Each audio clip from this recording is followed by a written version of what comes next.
Hello future doctors. आज हम लोग अपना कंप्लीट एफएसटी का डिस्कशन करने जा रहे हैं। और बच्चों, जैसा आपको मालूम है, अब पढ़ने का अधिकार सबको और डॉक्टर बनने का अधिकार भी सबको। इस मिशन पर हम लोग लगे हैं, टीम न्यू लाइट वर्क कर रही है।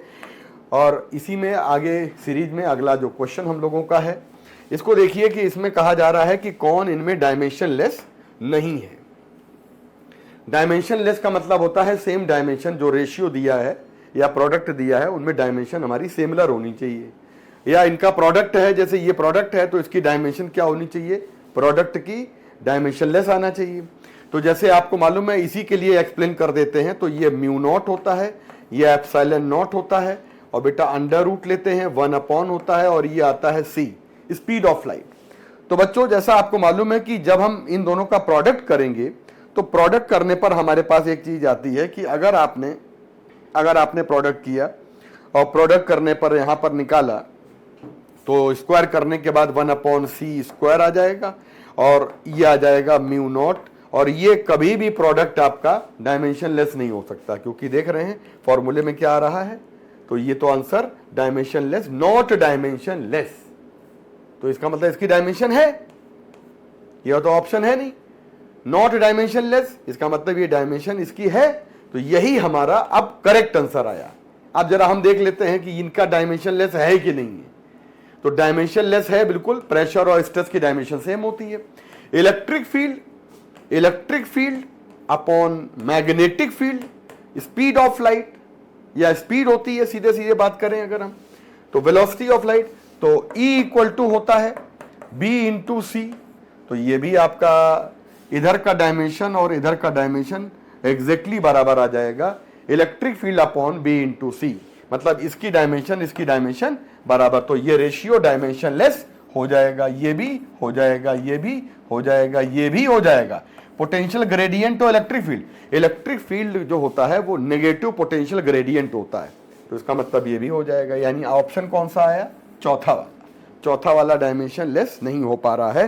तो आते हैं क्वेश्चन नंबर 2 पर आते हैं। Image formed by convex mirror. Convex mirror हमेशा आपको रियल ऑब्जेक्ट की वर्चुअल इमेज देता है।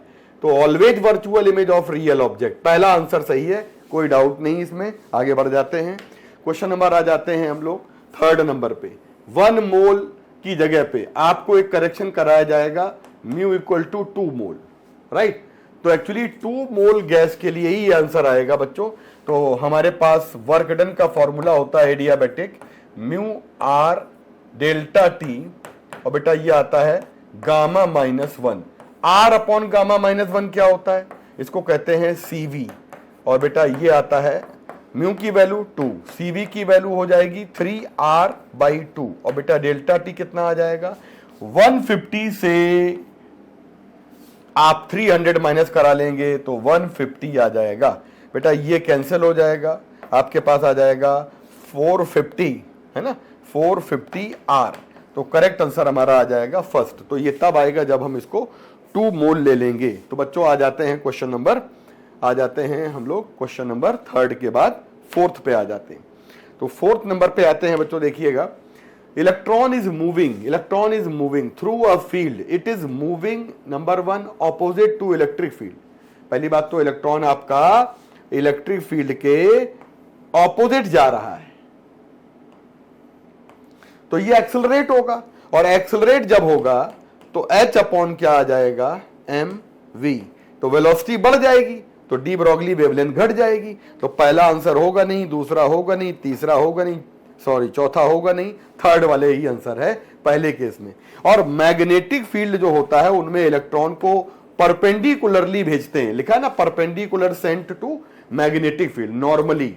तो when electron sent perpendicular to the magnetic field, तो वो सर्कुलर पाथ में आ जाता है। और इसमें v का मैग्नीट्यूड जो रहता है वो हमेशा कांस्टेंट रहता है। इसका मतलब यहां पर कांस्टेंट रहेगा, यहां पर हमारा चेंज हो जाएगा।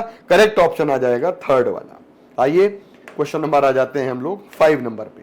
बच्चों, energy level diagram of any hydrogen like atom दिया गया है और radius of the first Bohr orbit को बोला गया है। हमें मालूम है रेडियस का फॉर्मूला होता है n² अपॉन z। तो कभी भी हम फर्स्ट ऑर्बिट की बात करेंगे तो radius inversely proportional to z आता है। और कोई भी हाइड्रोजन लाइक एटम अगर बोला गया है, देखो हाइड्रोजन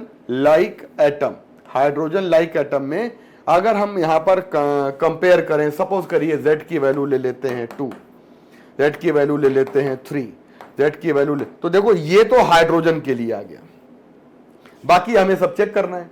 तो इन्होंने हाइड्रोजन लाइक एटम में नाम तो दिया नहीं गया है। अब आप एक काम कर लीजिए, 0.53 को नंबर 1 z इक्वल टू 2 से डिवाइड करिए। तो जब आप 2 से डिवाइड करेंगे तो लगभग हमारा आंसर आ जाएगा पहला वाला अप्रॉक्स। अगर आप इसको 3 से डिवाइड करेंगे तो 3 से जब डिवाइड करेंगे तो पॉइंट, अगर मान लीजिए आपने 0.53 डिवाइडेड बाई 3 कर दिया तो ये आ जाएगा 3 1 जा 3 और 3 6, यानी कि ये आंसर हमारा पहला वाला नहीं आएगा, थर्ड वाला। तो सारा का सारा चेक करना पड़ेगा, क्योंकि हाइड्रोजन लाइक के बारे में कुछ भी यहाँ पर उन्होंने नाम नहीं लिया है। भाई मान लीजिए आपका He+ है, मान लीजिए आपका Li+2 है ना। इस तरीके से अगर देखेंगे तो हम लोगों का ये भी आंसर नहीं आएगा। तो मोस्ट करेक्ट आंसर हमारा पहला वाला है, 5 नंबर पे है। हाइड्रोजन लाइक अगर हम क्लियर कर देते कौन सा है, सोडियम 10+10 है, तो हम सीधे सीधे इसमें डिवाइड कर देते हैं 11 से। तो करेक्ट हमारा आंसर बच्चों आ जाएगा फर्स्ट वाला। एक क्वेश्चन है आपका, यहां से देखिए डायग्राम को पूरा कर देते हैं, ये मिला देते हैं, यहां पे मिला देते हैं, यहां पे मिला देते हैं, ठीक है। और यहां से आई, यहां पर आपका डायग्राम बना लेते हैं तो बेटर रहेगा। ये बेटा सेल लगा है 10 वोल्ट का, यहां से करंट आई और रेजिस्टेंस है 2 किलो ओम, 2000 ओम, और बेटा 10 ये आ जाएगा। और बेटा यहाँ पर अगर हम बात करेंगे और इस जगह पर हमारे पास आ जाएगा 14 किलो ओम, और यहाँ पर आएगा एक डायोड, पीएन जंक्शन डायोड, और यहाँ पर आएगा एक पीएन जंक्शन डायोड, एंड बेटा यहाँ पर एक रेजिस्टेंस लगाएंगे। और बच्चों यहां पर आएगा आपका पीएन जंक्शन डायोड। तो सबसे पहले तो शुरुआत करते हैं, ये वाली करंट क्या आ जाएगी अगर आपको निकालना है तो I इक्वल टू V कितना है 10, तो आपके पास कितना आ जाएगा। अच्छा, सबसे बड़ी बात एक और ये है कि आपको टोटल पोटेंशियल निकालना है। तो यहां पर अगर हम फाइंड करेंगे तो ये वाला आपका कौन सी बाइजिंग में है और ये वाला कौन सी बाइजिंग में है, ये चेक करना है। तो बेटा ये फॉरवर्ड बाइजिंग आ रहा है, देखिए प्लस कर दिया, फॉरवर्ड बाइजिंग आ रहा है, और ये क्या आ रहा है, फॉरवर्ड बाइजिंग। और अगर हमें पीएन जंक्शन का कहीं नामो निशान नहीं दिया गया तो इसका मतलब हो गया पीएन जंक्शन जो डायोड हमारा है ये आइडियल ले लिया जाएगा, और इसका जो रेजिस्टेंस है यहां पर 0 करके मैक्सिमम करंट को अलाउ कर देगा। तो इसका मतलब सारी करंट इसमें जा रही है। तो मतलब आप ये कह सकते हो कि I बराबर I1 I2 और ये I1 है ना। थोड़ा सा डायग्राम लाइट है बेटा, तो ये वाला I1 है, तो I1 जो है वो डेफिनेटली 0 है, क्योंकि सारी करंट यहीं जाएगी, और जब यहां जाएगी तो फिर यहां पर करंट 0 जाएगी और सारी करंट इधर जाएगी। तो हमारे पास खैर यहां की बात ही नहीं कर रहा है, I2 की बात ये कर रहा है, ये I2 है और ये I1 है। तो I1 तो 0 हो गया, अब 0 0 तो है नहीं, तो केवल एक ही आंसर हमारा है।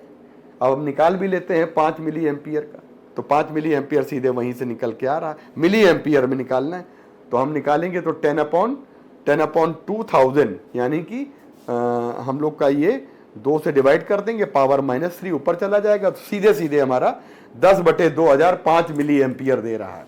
मेरा मतलब कहने का ये है कि जो करंट आपकी यहां से है बेटा, वो करंट आपकी कहां पर जाएगी, वो करंट बेटा आपकी जाएगी सीधे सीधे I2 में जाएगी, और I2 ही मेन वैल्यू है। I1 जो है वो 0 है, क्योंकि यहां पर रेजिस्टेंस 0 और यहां पर रेजिस्टेंस 14 किलो, तो इसलिए इसको बेटा हम क्या कर लेंगे 0।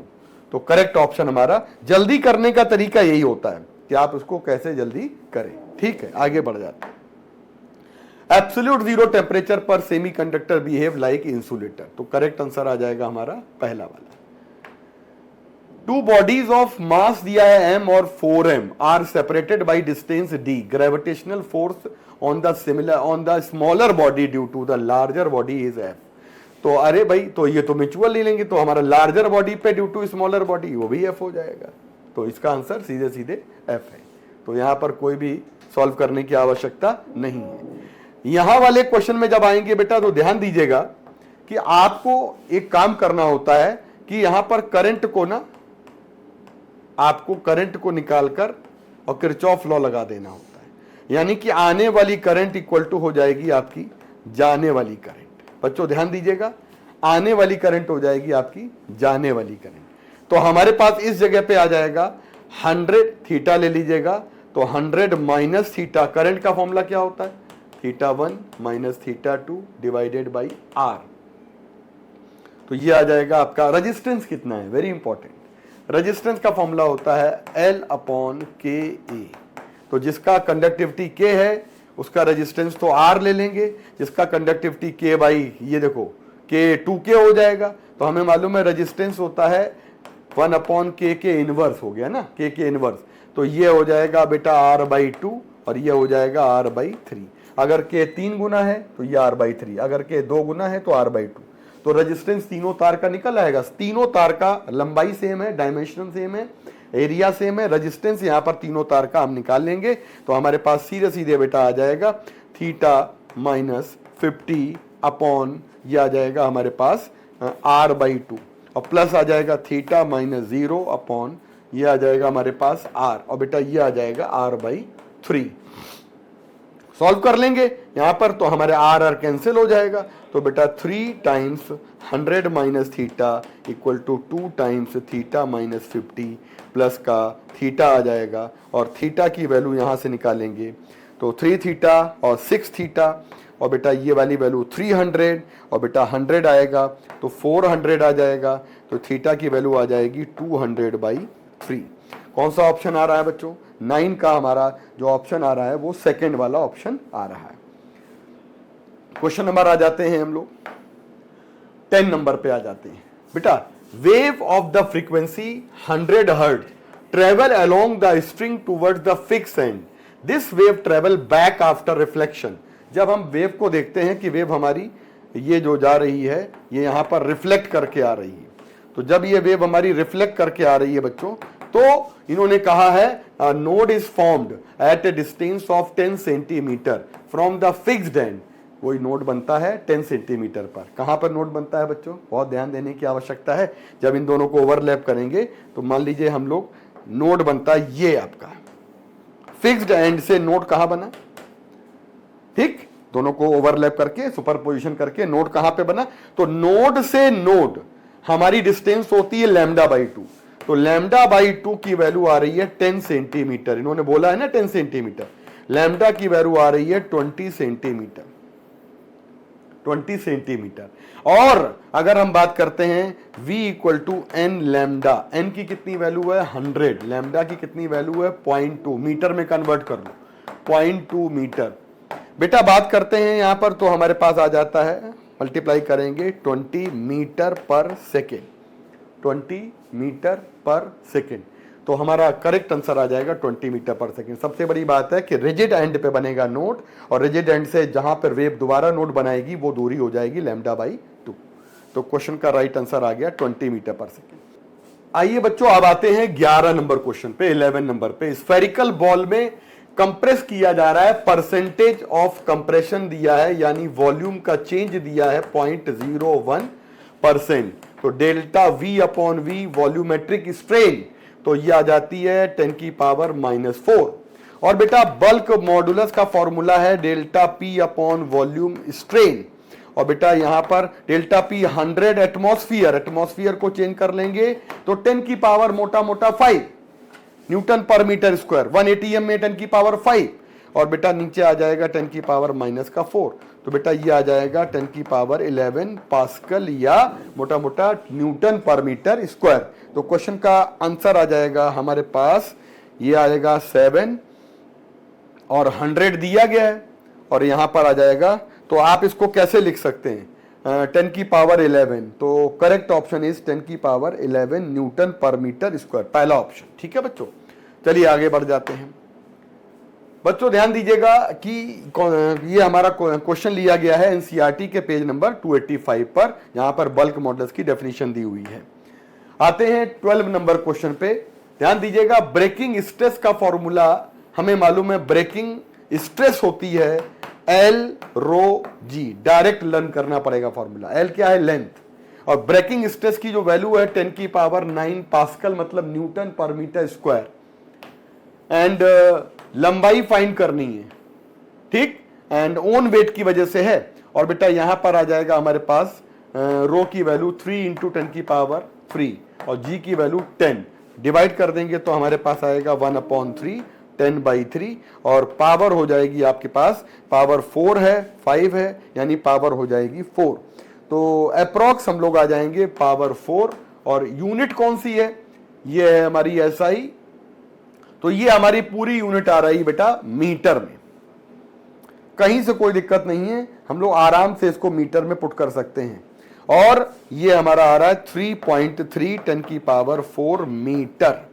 अप्रोक्स हमारा आंसर आ रहा है 3.3 10 की पावर 4 मीटर। सेकेंड वाला क्वेश्चन नंबर 12 का आंसर है सेकेंड। नेक्स्ट आ जाते हैं बच्चों क्वेश्चन नंबर 13 पे। एक इलेक्ट्रॉन हमारा है जो हाइड्रोजन एटम में जंप करता है एक्साइटेड स्टेट 3 से ग्राउंड स्टेट 1 पर। द फोटोन इमिटेड दस irradiated photosensitive material of work function 5.1, यानी कि जब हम बात करते हैं n बराबर 3 और n बराबर 1 की बात करते हैं, तो हमारे पास जब इलेक्ट्रॉन यहां पर गिरता है, तो बेटा एक बात समझ लीजिएगा सारे बच्चे, जैसे ही फोटोन इलेक्ट्रॉन जंप करेगा तो फोटोन जो निकलेगा, ये फोटोन जो हमारा निकलेगा, राइट, ये फोटोन जो हमारा निकलेगा, इस फोटोन में इसको हम मेटल प्लेट पे गिराएंगे जिसका वर्क फंक्शन है 5.1।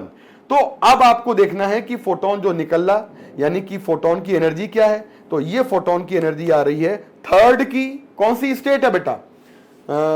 थर्ड, n बराबर 3, और कौन सी? n बराबर 1। तो हमें मालूम है हाइड्रोजन का एनर्जी लेवल डायग्राम में n इक्वल टू 1 पे होती है 13.6 और 3 पे होती है 1.51, ये आ जाएगा 13.6 माइनस का 1.51।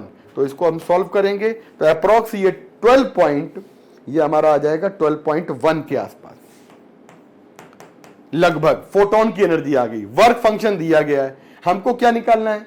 कट ऑफ वोल्टेज फॉर्मूला होता है EVC equal to H nu minus W. तो ईवीसी इक्वल टू हो जाएगा 12.1 माइनस डब्ल्यू की कितनी वैल्यू है? 5.1। और बेटा जब सॉल्व करेंगे तो हमारे पास 7 आ जाएगा ये, और 7 इलेक्ट्रॉन वोल्ट आएगा, ईवीसी आ जाएगा, ये कैंसिल हो जाएगा, वीसी की वैल्यू आ जाएगी 7 वोल्ट। आ जाएंगे क्वेश्चन नंबर 13 का आंसर है 4th। क्वेश्चन नंबर आ जाते हैं हम लोग 14। हमसे कह रहा है क्वेश्चन, बेटा बहुत ध्यान से समझने की बात है कि आपके पास एबीसी जो इनपुट है, इनमें आउटपुट निकालना है, तो हमें पहले 0 0 0 पे चेक करेंगे, तो ये नॉर है तो ये 1 देगा, राइट, और ये आपका 0 है तो ये 0 मिलेगा। तो कोई ऐसा ऑप्शन है जिसमें सभी 0 हो जाएं, ऑल 0 पर, लो 0 का मतलब लो, और low output all the low input, पहला तो ये तो सही हो गया। इसको चेक कर लेते हैं, हाई फॉर ऑल हाई, भाई 1 1 1 1 का 0 तो नहीं होगा क्योंकि ये ना एंड लगा हुआ है, एंड, इसका मतलब ये भी नहीं होगा, ये भी नहीं होगा। अच्छा इसको देख लेते हैं, सी वाला 1 हो जाता है, और ये 0 हो जाता है, 1 हो जाती है, 1 हो जाएगा, इसका मतलब लो व्हेन दिस, नहीं 1 आ जाएगा। इसका मतलब आपको करना क्या है, सभी चेक करने पड़ेंगे, मतलब इनको पुट करके। तो मैंने एक चेक करा दिया, कौन सा वाला? 0 0 0 वाला। 0 का ये नॉर गेट है तो लेगा 1 आउटपुट, और ये इनपुट आएगा 0, और ये नैंड, ये एंड गेट है तो एंड गेट आपको क्या देगा? एंड गेट आपको देगा 0 और 1 का 0। तो करेक्ट ऑप्शन हमारा third. Progressive wave along X direction at a particular location, the particle of the medium are executing oscillatory motion. ये नहीं होगा, ये नहीं होगा, ये नहीं होगा। All the particles of the medium are in SHM जब वेव चलती है हमारी एक पॉइंट से दूसरे पॉइंट, तो हमेशा एनर्जी को ट्रांसफर करती है, बट मीडियम पार्टिकल जो होते हैं वो हमारी मीन पोजीशन के टू एंड फ्रो मोशन में रहते हैं, इसको कहते हैं एसएचएम में रहते हैं। ठीक है बच्चों, तो आगे का पोर्शन हम लोगों का आगे के सर करेंगे। Thank you so much. Question number 16 है बच्चों। 3 long straight and parallel wire carrying currents are arranged shown in figure. The wire C, which carries current 5 ampere, is so placed that it experiences no force. The distance of wire C from wire D is then. तो बच्चों अच्छा इसका हिंदी देख लो जरा। हिंदी में अगर हम लोग इसे कन्वर्ट करें, 3 लंबे सीधे समांतर तारों में चित्रानुसार धाराएं बह रही हैं। तार सी में 5 एम्पीयर की धारा है। इस प्रकार रखा जाता है कि इस पे कोई फोर्स नहीं लगता है। तो सी और डी की दूरी बतानी है। तो इसमें करंट तो सब एक ही डायरेक्शन में है, ठीक है। अब जब करंट वायर में सेम डायरेक्शन में होती है तो फोर्स हमेशा अट्रैक्टिव होता है। तो ये इसको अपनी तरफ खींचेगा F1 फोर्स से, ये इसको अपनी तरफ खींचेगा F2 से। अब चूंकि नेट फोर्स 0 है तो F1 बराबर F2 हो जाएगा। अब यहां पर इस फोर्स को हम फोर्स पर यूनिट लेंथ भी लिख सकते हैं। तो फोर्स पर यूनिट लेंथ आपस में बराबर हो जाएगा, तो फोर्स नेट 0 हो जाएगा।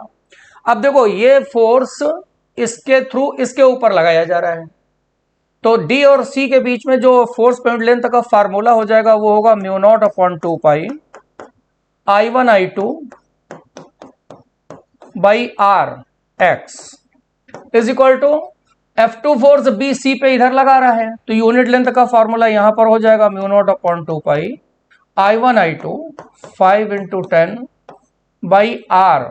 15 सेंटीमीटर है, 0.15 कर दो तो मीटर में कन्वर्ट हो जाएगा। 0.15 माइनस एक्स, ये 5 कैंसिल हो गया, μ0/2 पाई कैंसिल हो गया, 5 से कैंसिल करो 2 3 आ जाएगा, क्रॉस मल्टीप्लाई करो तो 3 × 0.15 0.45 आ जाएगा, -3x is equal to x इधर ले जाओ 2x हो जाएगा, 5x बराबर 0.45 आ जाएगा, तो x बराबर आ जाएगा 0.09 मीटर, और 100 का मल्टीप्लाई कर दोगे तो 9 सेंटीमीटर आ गया। तो यानी कि ऑप्शन नंबर 1 फर्स्ट ऑप्शन सही हो गया बच्चों।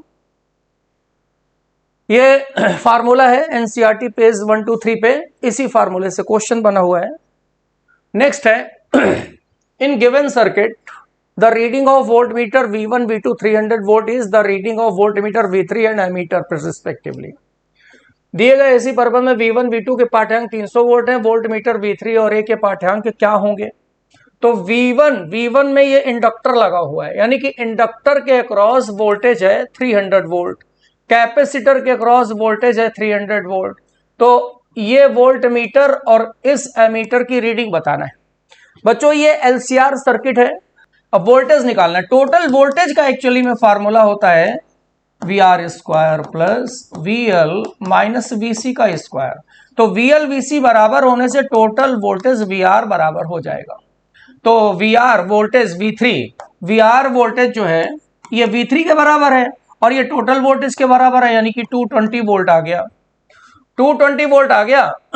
अब इसमें बच्चों देखो ये यहां पर अब हमें निकालना है एम्पियर, ये एमीटर की रीडिंग। तो एमीटर की रीडिंग I = V/R हो जाएगी, तो वोल्टेज 220 हो गया।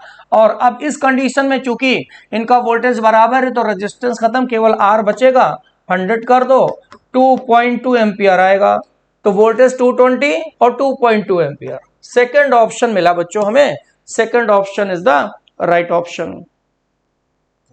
ये देखो भाई ये डायरेक्ट फॉर्मूला लिखा हुआ है Z बराबर, यहां से क्वेश्चन लिया गया है। नेक्स्ट है 3 charges Q minus Q place at vertices equilateral triangle shown figure, find force on charge -Q। 3 आवेश Q माइनस Q संभावित त्रिभुज के शीर्ष पर रखा है, -Q आवेश पर बल बताइए। ये -Q आवेश पर फोर्स निकालना है। ये प्लस है, ये प्लस माइनस के ऊपर इधर फोर्स लगाएगा, ये भी इसके ऊपर इधर फोर्स लगाएगा। और बच्चों ये फोर्स इक्वल होंगे क्योंकि डिस्टेंस और चार्ज सेम है, तो फोर्स हो जाएगा KQ² L²। अब जरा ध्यान दो, इस पर नेट फोर्स कितना हो गया, FF, इनके बीच का एंगल है 60, तो -Q पर F नेट हो गया f√3, और f√3 का मतलब √3 f की वैल्यू ये हो गई KQ² अपॉन L²। तो KQ²/L² कौन सा आया बच्चों? √3। पहला ऑप्शन देखो मैच कर गया, first option is the right option. ये फार्मूला ये है कूलम्स लॉ का। और बच्चों ये जो क्वेश्चन हम लोगों ने किया है एक्चुअली में, ये तो फार्मूला यूज हुआ, ये क्वेश्चन तुम देखोगे कूलम्स लॉ में शॉर्ट एग्जांपल दिया है इलेक्ट्रो में, तो शॉर्ट एग्जांपल हो गया। नेक्स्ट है मैच द कॉलम फॉलोइंग। ये कॉलम जो है ये फॉलोइंग कर रहे हैं, क्या क्या है देखो पहले। रेजोनेंट फ्रीक्वेंसी क्या होती है ना? तो देखो भैया, रेजोनेंट फ्रीक्वेंसी का ये फार्मूला होता है 1/√LC। सब फार्मूले मैच कराने हैं। क्वालिटी फैक्टर का ये देखो है फार्मूला लिखा हुआ, सब फार्मूले हैं। फोर्थ हो गया एवरेज पावर। एवरेज पावर जो है बच्चों हमें यहां पे निकालना है। एवरेज पावर का फार्मूला कौन सा हो जाएगा? कौन सा हो जाएगा? ये हो जाएगा,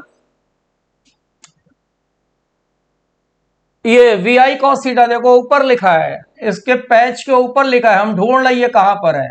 ये VI cos theta average power हो गया। इंपीडेंस का यही होता है भैया फार्मूला। मैग्नेटिक पोटेंशियल एनर्जी का फार्मूला ये होता है ना? और कोफिशिएंट ऑफ, इसके बाद गायब है, सेल्फ इंडक्टेंस लिख लो, इधर हिंदी में लिखा हुआ है। तो कोफिशिएंट ऑफ सेल्फ इंडक्टेंस का फार्मूला ये होता है। तो इससे मैच कराओ, देखो पहला आंसर पूरा मैच हो रहा है, सारे ऑप्शन मिल रहे हैं, ठीक है, पहला ऑप्शन मैच हो रहा है, ठीक, यही आंसर हो गया, first option is the right option. आ जाओ, current through battery B1 in circuit diagram shown below. दिए गए परपथ में B1 से धारा क्या होगी? अब बच्चों देखो इसमें दो बैटरी लगी हैं, केवल किरचॉफ ला KVL लगा दो। KVL लगाना है, इसकी करंट मान लो क्या है? I1, इसकी करंट क्या है? I2। इसको ऐसे ले जाओ, इसको हम लोग ऐसे चलेंगे। भाई KVL में क्या होता है, किसी भी सर्किट में हम लोग अपने चलने की डायरेक्शन फिक्स करते हैं। अब हम लोग ऐसे चलेंगे इसमें, तो अब देखो KVL में माइनस से प्लस जा रहे हैं तो वोल्टेज +15 हो जाएगा। करंट की डायरेक्शन में गए, -6I1 हो गया। फिर यहां पर ये I2 करंट इसमें जाएगी, I1 इसमें जाएगी, तो हो जाएगा I1 + I2। तो इसमें जब जाएंगे तो माइनस में 6 हो जाएगा, I1 + I2। और अब ये लूप खत्म हो गया, =0 हो गया। तो बच्चों यहां पर हमें एक ये मिलेगा 15, और उधर ले -6I1 12I1 हो जाएगा, और ये माइनस में 6I2 हो जाएगा 0। तो एक इक्वेशन बन जाएगी 12I1 और 6I2 उधर प्लस में, ये इक्वेशन नंबर 1 मिल जाएगी। अब यहां पर ये इक्वेशन नंबर 1 मिल गई है। अब इसके बाद दूसरे लूप में हम KVL लगाएंगे, तो दूसरे में KVL लगाएंगे, इससे हमें इक्वेशन नंबर 2 मिल जाएगी। अब इक्वेशन नंबर 2 यहां से निकालो, तो इक्वेशन नंबर 2 क्या मिलेगी? रिकॉर्डिंग कर रहे हैं, रिकॉर्डिंग। तो इसमें अगर हम करेंगे तो इसमें हम लोग ऐसे जाएंगे, मान लो ऐसे गए प्लस से माइनस, तो -30 हो जाएगा। इधर जाएंगे करंट के अपोजिट में जाएंगे तो +6I1 + I2 हो जाएगा। उसके बाद हम लोग इधर जाएंगे तो करंट इधर जाएगी, +12I2 हो जाएगा। तो बच्चों एक इक्वेशन ये मिल गई है ना। अब हमें B1 से निकालना है बच्चों। इन दोनों इक्वेशन को आप सॉल्व करेंगे तो I1 0.5 एम्पियर आ जाएगा, 0.5। अब ये सॉल्व करना आपका काम है, ये आप लोग सॉल्व करिए दोनों इक्वेशन I1 I2 से। I2 खत्म करो, I1 निकालो, 0.5 एम्पियर, तुम्हारा आंसर एकदम बढ़िया मैच कर जाएगा बच्चों, ठीक है। चलो आगे चलते, ये देख लेते कहां से है। ये लूप लॉ है, देखो भाई सब जो हम लोगों ने जंक्शन लूप लॉ पढ़ा, ये है किरचॉफ लॉ। आगे कह रहा है a conveyor belt is moving at constant speed 2 metre per second, a box is gently dropped on it, the coefficient of friction between them is μ 0.5, distance that the box will move relative to belt before coming to rest on it, taking G = 10। एक वाहक पट्टा 2 metre से नीचे से गति कर रहा है। एक बक्से को धीरे से इस पट्टे पर गिराया जाता है। बक्से द्वारा पट्टे पर रुकने से पहले तय की गई दूरी क्या होगी? देखो कन्वेयर बेल्ट है बच्चों, ये कन्वेयर बेल्ट होती है, ये कन्वेयर बेल्ट होती है और ये इधर की तरफ कांस्टेंट स्पीड से चल रही है। एक बॉक्स इसके ऊपर रखा जाता है, ठीक है, जिसके कन्वेयर बेल्ट का कोफिशिएंट ऑफ फ्रिक्शन 0.5 है। तो कह रहा है बॉक्स कितनी दूर इसके रिस्पेक्ट चलने के बाद रेस्ट में आ जाएगा। तो इसमें सीधा फॉर्मूला लगा दो, v square is equal to U square minus 2as। और बच्चों हमें मालूम है जब ये बॉक्स इसके साथ में चलेगा, बेल्ट के साथ में, तो एक्सीलरेशन म्यू जी होता है। किसी भी हॉरिजॉन्टल सरफेस पर अगर कोई ऑब्जेक्ट चलता है तो एक्सीलरेशन म्यू जी होता है। अब v 0 होना है, ये इनिशियल वेलोसिटी 2 दे दिया गया, 2 स्क्वायर हो गया और a की जगह म्यू जी लिख दो और s निकालना है, इधर ले आओ, 2 mu G S is equal to 4, 2 2 जा 4 हो गया। म्यू की वैल्यू गिवन है 0.5, जी की वैल्यू 10, ये आ जाएगा 2, ये 5 हो जाएगा तो s बराबर आया 2/5। 2/5 का मतलब हो जाएगा 0.4 मीटर। पहला आंसर आ जाएगा बच्चों, फर्स्ट ऑप्शन इसका राइट ऑप्शन हो गया। आगे चलते हैं, नेक्स्ट क्वेश्चन कह रहा है for system shown figure the incline plane is fixed, all pulleys light and friction is absent everywhere, tension string. दिए गए निकाय में आनत समतल दृढ़ है तथा सभी सतह घर्षणहीन है और डोरी घिरनी द्रव्यमानहीन है, तो डोरी में तनाव, डोरी में बल क्या होगा बताइए। हेलो, हाँ आ रही है, रिकॉर्डिंग कर रहे हैं, रिकॉर्डिंग कर रहे हैं। आप एक आध दिन ले लो।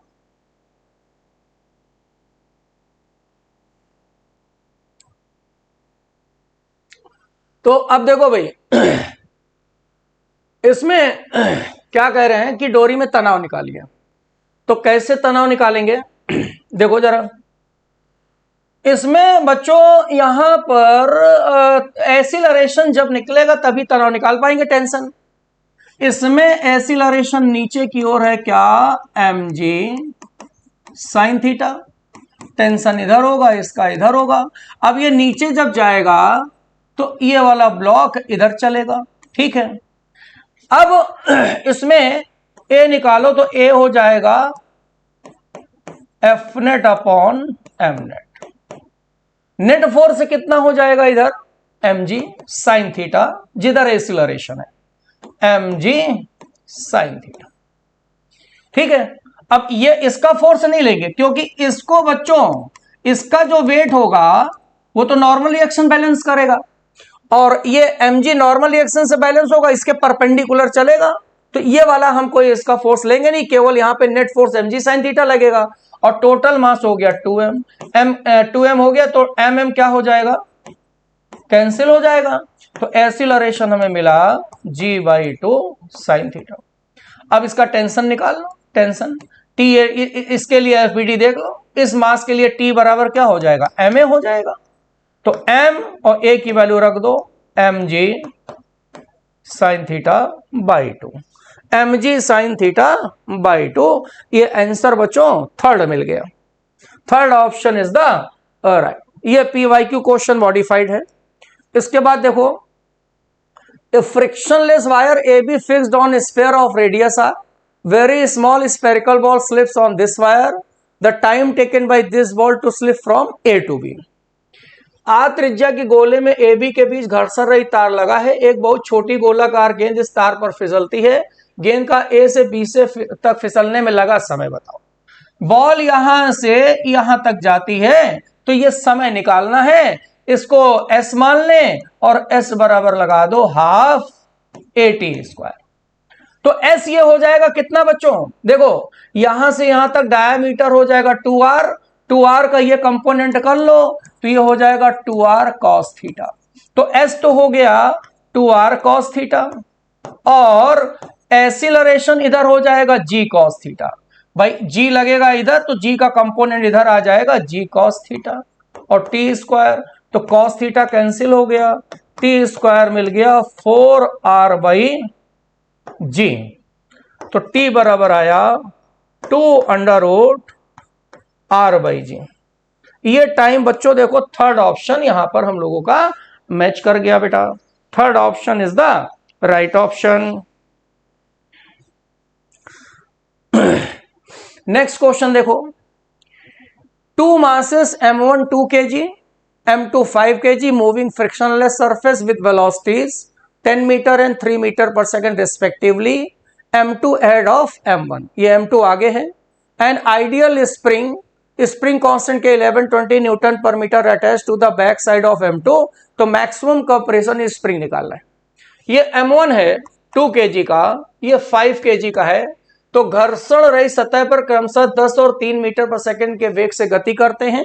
m2 m1 से आगे है, ये m2 m1 से आगे है, ऐसे इधर चल रहे हैं। तो अब कह रहा है कि अगर के 1120 न्यूटन पर मीटर वाली आदर्श स्प्रिंग m2 के पीछे की तरफ जुड़ी है तो इस स्प्रिंग में अधिकतम संपीड़न होगा।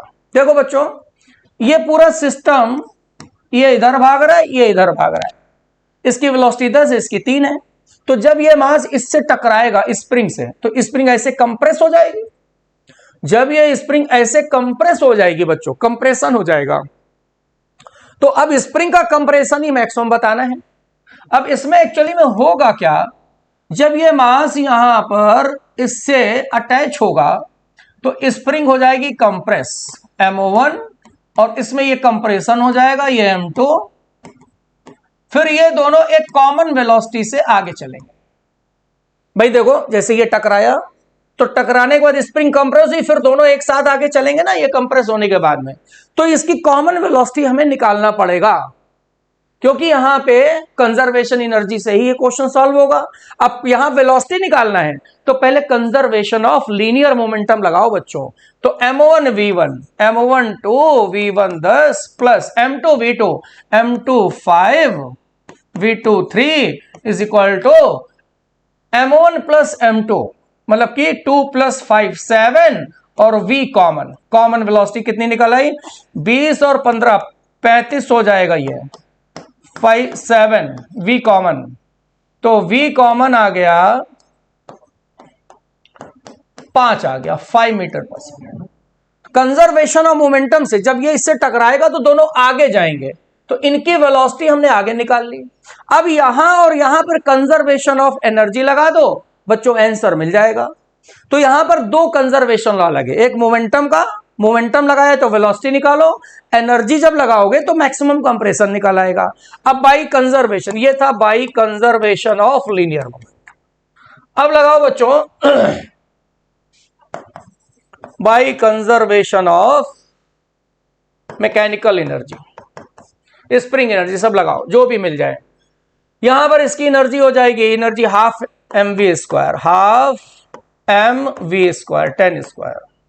इसकी एनर्जी हो जाएगी हाफ, इधर टकराने से पहले mv square is equal to, अब ये दोनों कॉमन वेलोसिटी से आगे जाएंगे तो एनर्जी हो जाएगी half m1 plus m2 v square, half m1 plus m2, 5 plus 2 हो जाएगा 7, और ये वेलोसिटी 5 निकाली है हम लोगों ने कॉमन, और प्लस हो जाएगा हाफ kx स्क्वायर। तो इसमें बच्चों हाफ kx स्क्वायर में x निकाल लेंगे, यही आंसर आ जाएगा। यहां से 2 2 कैंसिल कर दो, सब जगह 1/2 1/2 1/2 1/2 कैंसिल करो और वैल्यू रखो, तो ये आ जाएगा कितना 100, ये 200 आएगा, प्लस 3 तिरका 9 45 45 आएगा, 25 7 175 आएगा, और के 1120 आएगा, और x square 245 minus 175 245 minus 175 1120 x square. तो ये कितना मिलेगा 5 17, और अपॉन में कर दो 1120 is equal to X square. तो बच्चों ये सॉल्व करो, एक्स स्क्वायर आएगा 0.0625, तो इसको अंडर रूट ले लेंगे तो 0.25 आ जाएगा, 0.25 आ जाएगा बच्चों, 0.25। ये maximum compression third answer match कर रहा है, third option is the right option. चलो आगे चलें, ये PYQ मॉडिफाइड था। If time period of simple pendulum vacuum is T, now time period if pendulum completely immerse in liquid of density 1/8 of the Bob. यानी कि जो density है 1/8 of the Bob, liquid की डेंसिटी को D2 मान लो, तो 1/8 ये बॉब की D1 मान लो, ये गिवन है। अब देखो बच्चों, वैसे यहां पे ये T क्या है, ये T टाइम पीरियड गिवन है। देखो एयर में कितना है, T है, तो हमें मालूम है T is equal to air में होता है 2π√L/G। अच्छा, अब यहां पर जब हम लिक्विड में डुबोएंगे इसको, तो लिक्विड में G की वैल्यू बदलती है। लिक्विड में G की वैल्यू कैसे बदलती है, देखो लिक्विड में वेट हो जाता है वेट और माइनस वेट अपॉन अपथ्रस्ट, मतलब रिलेटिव डेंसिटी हो जाएगी। रिलेटिव डेंसिटी T का हम लोग यहां पर डिवाइड कर देंगे, M कैंसिल कर देंगे, तो लिक्विड में रिजल्टेंट G आ जाएगा, G कॉमन ले लो, 1 - 1/D। ये D रिलेटिव डेंसिटी है, इस D को लिखेंगे यही D1/D2, तो D2 ऊपर पहुंच जाएगा, बाई D1 आ जाएगा, तो ये मिल जाएगा D2 की जगह 1/8 D1, 1/8 आ जाएगा, तो ये आ जाएगा 7/8G। अब यहां पे T डैश निकालो बच्चों, तो 2π√L/, और ये लिक्विड में ग्रेविटी मिल गई G डैश की वैल्यू 7/8G, तो ये √8/7 बाहर कर दो, बाकी बचा 2π√L/G, तो √8/7, और ये हो गया टाइम पीरियड। तो एयर के रिस्पेक्ट में, वैक्यूम के रिस्पेक्ट में टाइम पीरियड √8/7T आ गया। फोर्थ ऑप्शन में मैच कर रहा है बच्चों, fourth option is the right option. Fourth option आ गया बच्चों। चलें आगे, चलो नेक्स्ट, ये फार्मूला दिया है 2πL/G, इसी से लिया गया बेटा। A uniform vertical field is shown in figure is established between two parallel plates. In this field, a small conducting sphere mass m suspended from a string of length L. If a sphere is given charge plus Q, the period of simple pendulum Q is small. इस चित्र में यदि एक समान वैद्युच्छेदी में दो प्लेटों के बीच में m द्रव्यमान तथा प्लस Q ऐसी छोटी गोली L लंबाई की डोरी से बंधी है, तो इस सरल लोलक का आवर्तकाल होगा। देखो यहां पर इलेक्ट्रिक फील्ड किधर है, ऊपर की तरफ है बच्चों, ऊपर। इसमें पॉजिटिव चार्ज दे देंगे, G नीचे लगता है, तो इसमें इलेक्ट्रिक फील्ड में एक्सीलरेशन ऊपर लगेगा, और A इज इक्वल टू होता है F/Q, F बराबर हो जाएगा EQ/m। तो अब टाइम पीरियड कितना हो जाएगा, देखो एक्सीलरेशन अगर हम इफेक्टिव देखें तो G नीचे है और ये ऊपर है, तो G - EQ/m हो जाएगा। तो टाइम पीरियड आ गया 2π√L/ effective acceleration G - EQ/m। ये आंसर आ गया, किसमें दिख रहा है, थर्ड ऑप्शन बच्चों दिख रहा है। ये भी PYQ का क्वेश्चन है, तो मॉडिफाइड करके ये पूछा गया है बेटा। Next, 4 wire of same diameter connected in turn between 2 points maintain at constant potential difference. अच्छा, रेजिस्टिविटी ρL है, तो ये सब बताना है। तो बच्चों ये थोड़ा सा कैलकुलेशन करना पड़ेगा। तो हमें बताना क्या है, rank the wire according to rate at which energy dissipated as heat, मतलब किस वायर में हीट ग्रेटेस्ट पे, सबसे ज्यादा हीट किस में प्रोड्यूस हो रही है, और उसके बाद सबसे कम किस में प्रोड्यूस हो रही है। तो हीट का फार्मूला क्या होता है बच्चों, H = V²/RT। क्यों, क्योंकि ये विभवांतर कांस्टेंट है। तो अब हीट प्रोड्यूस तो हो जाएगा 1/R, जिसका रेजिस्टेंस सबसे कम होगा उसमें हीट सबसे ज्यादा बच्चों डेवलप होगी, जिसका रेजिस्टेंस कम उसमें हीट सबसे ज्यादा डेवलप होगी। अब रेजिस्टेंस निकालना पड़ेगा तुम्हें, तो R1 निकालो पहले के लिए। पहला है वायर ρL, कितने हैं, 4, 1 2 3 और 4, तो ρL है, तो ρL/A। समान व्यास है, रेडियस सेम है, डायमीटर सेम है, तो एरिया तो सबका बच्चों सेम ही होगा, तो पहले का ρL/A हो गया। दूसरे का हो जाएगा रो, रो है 1.2, तो 1.2 रो L 1.2 L बाई ए, तो 1.44 रो L बाई ए आ जाएगा। तीसरा है रो L बाई ए, रो तीसरे में रो कितना है 0.9 है, 0.9 rho 0.9 L by A, 0.81 rho L by A. ठीक है, चौथे में निकालो R4, रो और one, rho L 1.5 L by A, तो 1.5 L बाई, अब रेजिस्टेंस जिसका सबसे कम होगा तो उसमें सबसे ज्यादा हीट डेवलप हो जाएगी। तो रेजिस्टेंस सबसे कम है इसका R3 का, तो 3 में हीट सबसे ज्यादा डेवलप होगी। ये आंसर देखो, हमें तो चौथा ही दिख रहा है बच्चों, आंसर इसका हमें चौथा दिख रहा है। देखो रेजिस्टेंस कम हीट ज्यादा, तो रेजिस्टेंस 0.81 सबसे कम है, उसके बाद है ये R1 है तो 1 हो गया, ठीक है, फिर ये 1.44 है रेजिस्टेंस, तो इसमें और कम हो जाएगा, ठीक है, और 1.5 R4 का सबसे ज्यादा है तो इसमें हीट सबसे कम हो जाएगी, तो आंसर बच्चों 4 वाला मैच कर जाएगा। ये फार्मूला रोयल बाई है, इसी से लिया गया है। आगे चलते हैं। द मैग्नेटिक मोमेंट डायमेटिक एटम, किसी प्रचुंबकीय परमाणु का चुंबकीय आघूर्ण बच्चों शून्य होता है, 0 होता है। जो मैग्नेटिक मोमेंट होता है डायमेटिक सब्सटेंस में उन्हीं में मिलता है जिसमें नंबर ऑफ एटम ऑड होते हैं, तो उसमें ऑड ऑड कर जो है मैग्नेटिक मोमेंट जो है कैंसिल हो जाता है, ऑड नहीं इवन होते हैं। ये मैग्नेटिक मोमेंट डायमेटिक सब्सटेंस की प्रॉपर्टी उसमें मिलती है जिसमें नंबर ऑफ जो है इलेक्ट्रॉन्स जो होते हैं इवन होते हैं। जब इवन होंगे तो एक क्लॉकवाइज करेगा तो एक एंटी क्लॉकवाइज रोटेट करेगा, दोनों का मैग्नेटिक मोमेंट एक दूसरे से कैंसिल हो जाएगा, तो 0 आंसर आएगा बच्चों इसमें। देखो ये थ्योरी लिखी है, पढ़ना।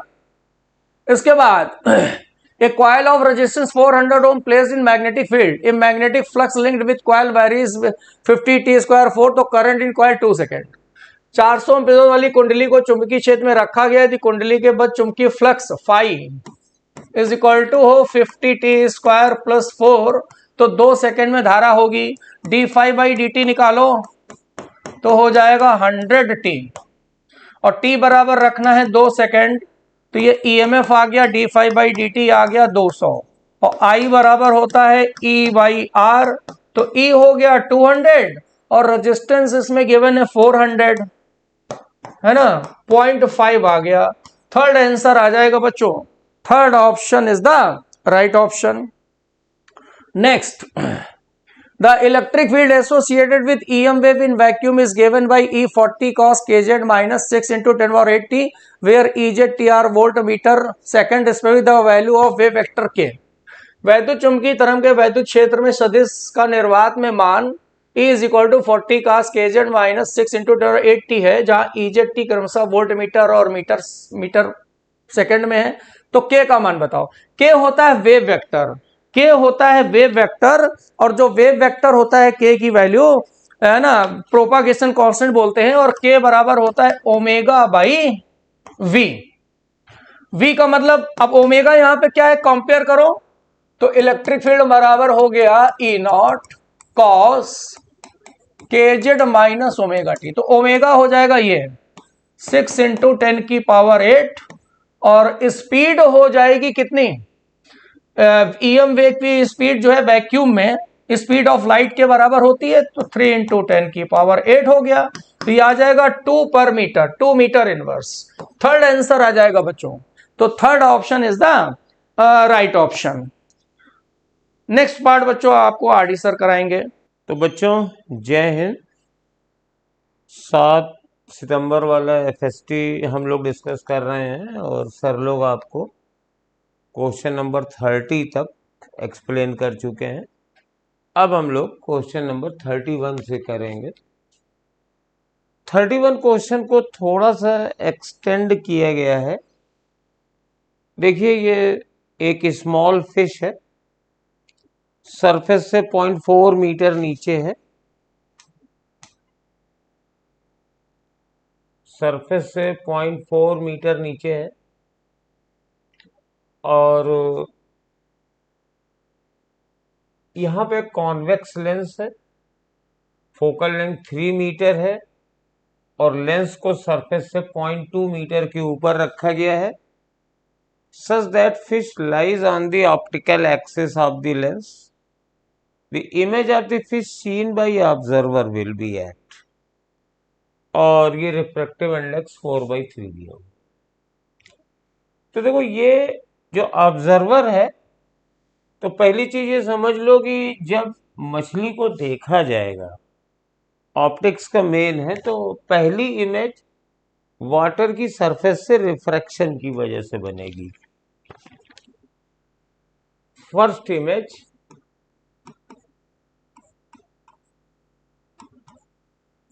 will be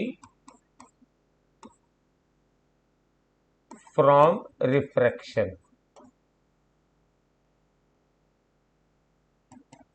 यहां से जैसे रेज चलेंगी, ये रेज एक सीधे गई और एक रेज ऐसे चला दो और इसका रिफ्रैक्शन हो जाएगा, तो ये पहली इमेज बनेगी I1 due to the refraction. और फिर इस I1 की इमेज लेंस विल फॉर्म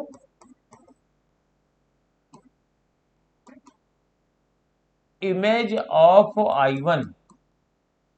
ये लेंस इस I1 की इमेज मिलेगा, बनाएगा और उसको ये ऑब्जर्वर देखेगा। तो मुझे ये पता करना है कि I2 की पोजीशन क्या होगी, वहीं पे ऑब्जर्वर देखेगा। तो पहले हम ये वाला रिफ्रैक्शन देखते हैं। ये तो यहां पे आप जानते हैं ये फिश है, ये 0.4 मीटर है, 0.4 मीटर है, ये फिश है। तो इसकी इमेज कहाँ बनेगी, तो ऑब्जर्वर डेंसर मीडियम में है, तो इसके लिए फॉर्मूला आप जानते हैं कि apparent depth is equal to real depth upon mu. तो 0.4 अपॉन 4/3, तो ये 0.3 मीटर पे बनेगी। मैं मार्क कर देता हूं इस तरफ।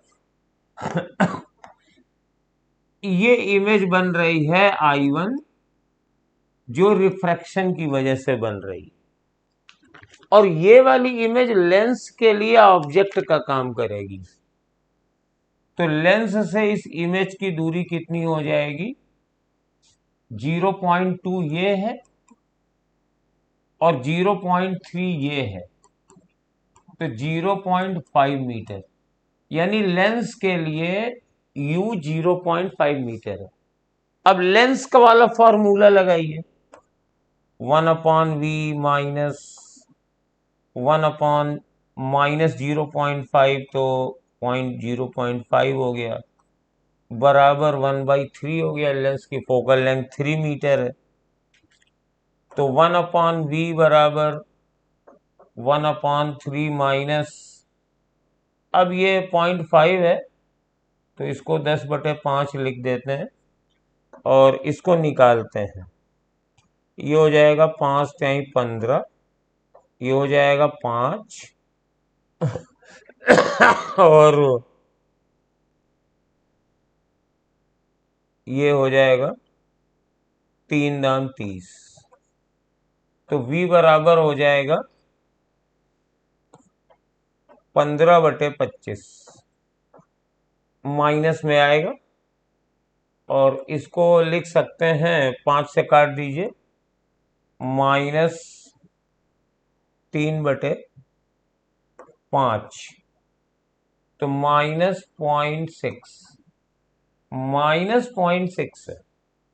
-0.6 का मतलब है लेंस से 0.6 मीटर नीचे ऑब्जेक्ट की तरफ V माइनस में आया है।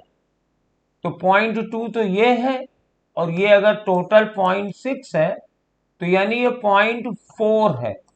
यानी लेंस जो इमेज बना रहा है वो मछली की ओरिजिनल पोजीशन पर ही है। तो इस ऑब्जर्वर को मछली अपनी ओरिजिनल पोजीशन पर दिखेगी। अब बाकी ऑप्शन को चेक कर सकते हैं, हमें आ गया है। मतलब जो फाइनल इमेज जो ऑब्जर्वर को दिख रही है वो लेंस से 0.6 मीटर पे है, दूर इस तरफ, यानी कि सरफेस से 0.4 है और मछली की ओरिजिनल पोजीशन पे है। तो at a distance of 0.2 metre from the water surface, नहीं गलत हो गया। Distance of 0.6 metre from the water surface, नहीं, 0.6 मीटर लेंस से है, वाटर सरफेस से नहीं है। Distance of 0.3 metre, water surface से तो दूरी वही 0.4 है, तो ये भी गलत है। चौथा वाला ऑप्शन सही है। ऐसे एक क्वेश्चन 2021 में आया भी था, उसमें 2-3 लेंसेज थे, इसमें एक रिफ्रैक्शन और लेंस को बना के किया गया है। Good question. और इसकी मैं आपको बताता हूँ कहाँ से लिया गया है। मेनली इस फॉर्मूले पे लगा हुआ है, और plus use of apparent depth बराबर रियल डेप्थ अपॉन म्यू, इन दो फॉर्मूलों को मिक्स करके बनाया गया है। दोनों ही कॉन्सेप्ट एनसीईआरटी में थे। और ये क्वेश्चन सिंपल है, ये पुराने पीवाईक्यू पर बेस्ड है, उसको तोड़ मरोड़ के बनाया गया है। ये क्वेश्चन ऐसा है कि हमारे पास एक डबल स्लिट एक्सपेरिमेंट है, ये S1 है और ये S2 है, और ये यहाँ पर हमारे पास ये सेंटर है O, यहाँ पर ब्राइट फ्रिंज बनती है। और जब यहाँ पर एक हमारे पास पट्टी रख दी जाती है T थिकनेस की म्यू की, तो आपको मालूम है ये एडिशनल पाथ डिफरेंस देती है μ-1 इंटू टी। तो इसकी वजह से जो यहाँ पे हमारे पास जब ये पट्टी नहीं थी, यहाँ पे डेल्टा x 0 होता है, तो एक पट्टी को रख देने पर यहां पर डेल्टा x μ-1 इंटू टी हो जाता है। यानी सेंट्रल फ्रिंज खिसक जाती है। ये शिफ्टिंग आप लोगों ने पढ़ी होगी। अब वो चाहता है कि यहां पे जीरो इंटेंसिटी हो, जीरो इंटेंसिटी बराबर मिनिमम इंटेंसिटी हो, और मिनिमम इंटेंसिटी के लिए यहां का path difference some odd number into lambda by 2 होना चाहिए। तो थिकनेस हो जाएगी some odd number into lambda upon 2 μ-1।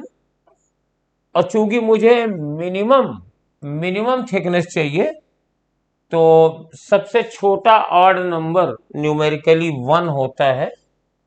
तो टी मिनिमम बराबर, टी मिनिमम तब होगा जब ये ऑड नंबर 1 ले लेंगे, 1, 3, 5 ये ऑड नंबर होते हैं। तो ये लेमडा अपॉन 2 μ-1, थर्ड आंसर इसका सही होगा। और ये आया हुआ क्वेश्चन है पहले से, तो कई लोगों को याद भी होगा, बहुत ही फेमस क्वेश्चन है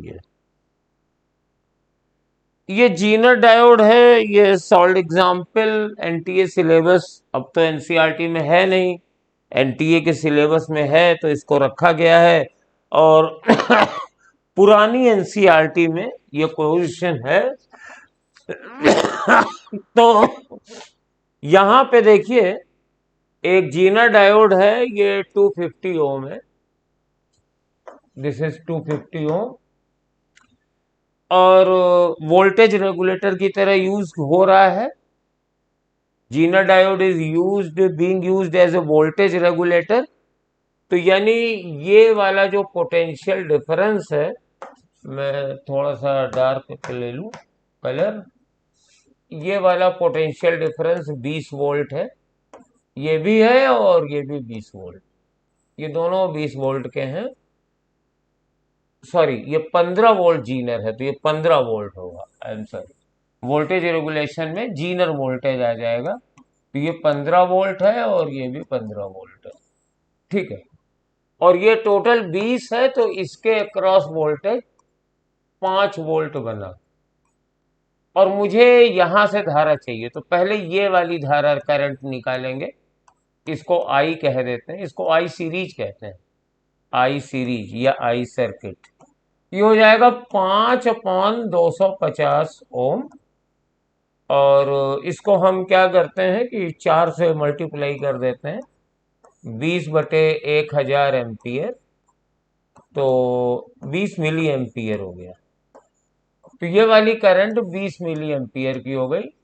अब ये वाली करंट लोड वाली निकालेंगे। लोड वाली करंट निकालना भी बहुत सिंपल है। वोल्टेज है 15 और रेजिस्टेंस है 1 किलो ओम। ओम्स लॉ लगा रहे हैं यहाँ पे। वोल्टेज 15 है, रेजिस्टेंस है 1 किलो ओम। तो ये आ गई 15 मिली एम्पियर की, ये 15 की आ गई। और ये जो करंट आ रही है बेटा, ये 20 मिली एम्पियर की है, 15 इधर चली गई, तो इधर कितनी बची? 5 मिली एम्पियर की करंट बची। फर्स्ट आंसर हो जाएगा। और बहुत ही इजी और डायरेक्ट यही क्वेश्चन आता है, फिर इसको मॉडिफाई करके आगे देखेंगे तो थोड़े अच्छे क्वेश्चन भी बनते हैं, बट कॉमन क्वेश्चन यही होता है, बहुत ही सिंपल टाइप का होता है। 34 क्वेश्चन भी बिल्कुल स्ट्रेट फॉरवर्ड फार्मूला बेस्ड है। स्टेप डाउन ट्रांसफार्मर है, used on A 1000 volt line to deliver 20 ampere at 120 volt at the secondary coil। तो थोड़ा सा इसका रफ फिगर बना देते हैं, हालांकि जरूरत नहीं है, लेकिन समझाने के लिए आपको बना देते हैं। स्टेप डाउन ट्रांसफार्मर है, तो प्राइमरी में वाइंडिंग्स ज्यादा रहेंगी और सेकेंडरी में कम रहेंगी। और ये 1000 वोल्ट की लाइन है, ये 1000 वोल्ट की लाइन है। इधर प्राइमरी वोल्टेज Vp बराबर 1000 वोल्ट हो गया। और सेकेंडरी वोल्टेज हमें मालूम है, ये Vs बराबर 120 वोल्ट है। और साथ में Is सेकेंडरी करंट भी 20 एम्पियर की है, ठीक। The efficiency of the transformer is 80%।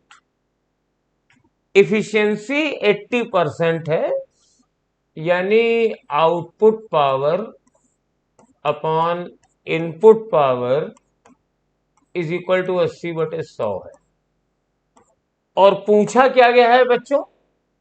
पूछा गया है कि आईपी करंट ड्रॉन कितनी है, ये आईपी पूछ रहा है।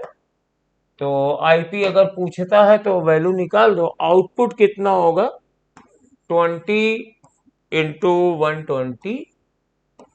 ये बोर्ड ने फिर परेशानी शुरू कर दी। 20 × 120 पावर बराबर V × I सेकेंडरी में, और इनिशियल हो जाएगी 1000। और ये आईपी देखो बार बार परेशान ये कर रहा है, इंटू आईपी बराबर है 80%। 80% इफिशियंसी दी हुई है। Output power upon input power is equal to efficiency होती है। और ये देखिए क्या करते हैं, ये 80 है, ये 20 चौको 80 हो गया, और ये 4 काट दो तो ये 30 आ जाएगा। और ये मेरे पास 100 है, तो ये 2 जीरो कट गए, एक इससे कट गया। तो बेटा मेरा तो आईपी बराबर 3 एम्पियर आ रहा है, और यही आंसर भी है। बहुत ही straightforward formula based question था, कोई दिक्कत वाली बात नहीं है। चलिए अब नेक्स्ट क्वेश्चन पे चलते हैं, 35 वाले पे। एकदम ये ट्रांसफार्मर का है, Vs Is सब दिया हुआ है, इसके आगे एफिशिएंसी भी दी गई है। ये बहुत ही सिंपल क्वेश्चन है कूलम्स लॉ का। ये दो चार्ज हैं, मान लीजिए Q1 Q2, और एक दूसरे पे 0.6 मीटर 0.6 मीटर की दूरी पर रखे हुए हैं और इनके बीच में फोर्स 5 न्यूटन का लग रहा है। तो हम लिख देंगे कि 5 proportional to Q1 Q2 upon 0.6 का 0.6 का स्क्वायर। अब सेकेंड स्टेप में दोनों चार्ज एक दूसरे की ओर 0.01 मीटर आ गए, तो ये इधर आ गया 0.01 मीटर, ये इधर आ गया 0.01 मीटर, यहां Q1 है, यहां Q2 है, और ये दूरी अब कितनी बची? मान लो नया वाला फोर्स पूछ रहा है, तो F proportional to Q1 Q2 upon, अब दूरी कितनी है? 0.04 है, तो 0.04 का स्क्वायर आ गया।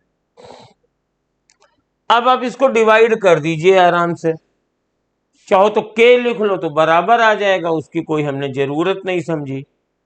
तो डिवाइड करते हैं तो F अपॉन 5 और बराबर ये Q1 Q2 तो कट जाएगा, 0.06 का स्क्वायर ऊपर आएगा, 0.04 का स्क्वायर नीचे आएगा, तो F बराबर 5 आएगा। और देखो ये 0.06 अपॉन 0.04 है, तो पॉइंट हट गया, ये 3/6/4 यानी 3/2 हो गया, और उसका स्क्वायर हो गया 3 का स्क्वायर 9 और 2 का स्क्वायर 4, तो ये हो जाएगा 45/4। और जब 45/4 को आप कैलकुलेट करोगे तो ये आएगा 11.25। भाग दे के देखो, काफी इजी क्वेश्चन था, आपको काफी राहत मिली होगी, आनंद आ गया होगा। ऐसे क्वेश्चन मिल जाएं तो बच्चे बड़े खुश होते हैं, आप भी खुश हो जाइए। चलिए 35वां क्वेश्चन हो गया। 36वां 36 और सिंपल है। Work done in increasing the size of a soap bubble from radius 3 centimetre to 5 centimetre. तो ये वर्क डन हो जाएगा चेंज इन पोटेंशियल एनर्जी,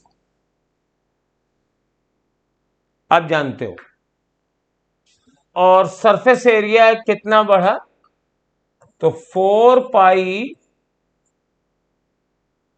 5 का स्क्वायर माइनस 3 का स्क्वायर, ये इंक्रीज इन सरफेस एरिया है, that is surface tension into delta A करते हैं, ये सरफेस टेंशन का फॉर्मूला है। सोप बबल की रेडियस अगर 3 to 5 हो गई है तो ये इतना इंक्रीज हुआ है 4 पाई 5 स्क्वायर माइनस 3 स्क्वायर, और इसको मैं 10 to the पावर -4 से और मल्टीप्लाई करूंगा। सोचो क्यों किया है? मीटर स्क्वायर में बदलने के लिए किया है। ये तो सेंटीमीटर में है ना रेडियस, तो एरिया सेंटीमीटर स्क्वायर में आएगा, तो हमने मीटर स्क्वायर में बदला है। और साथ में सरफेस टेंशन दिया गया है 0.03, और एक काम अभी क्या छूटा हुआ है बताओ? वो है कि 2 से और मल्टीप्लाई करेंगे। 2 से और मल्टीप्लाई क्यों करेंगे ये बता दें, क्योंकि ये सोप बबल है, इसकी 2 सरफेसेस होती हैं। तो खैर कोई बात नहीं। अब यहां पर पाई हमें कैलकुलेट ज्यादा नहीं करना है, कैलकुलेट कर लेते हैं। 4 दूनी 8, ये पाई हो गया, और ये 25 माइनस 9, ये 16 हो गया, तो 4 दूनी 8 हो गया, पाई हो गया 16 हो गया, 10 to the पावर -4 हो गया, और 3 इंटू 10 to the पावर -2 हो गया। अब फिर मल्टीप्लाई करो, 16 गुणे 3 गुणे 8, तो बस 16 दूनी 48, और 48 गुणे 8, तो 8 अटे 64, 6 आ गया, और 8 चौको 32, 32 और 6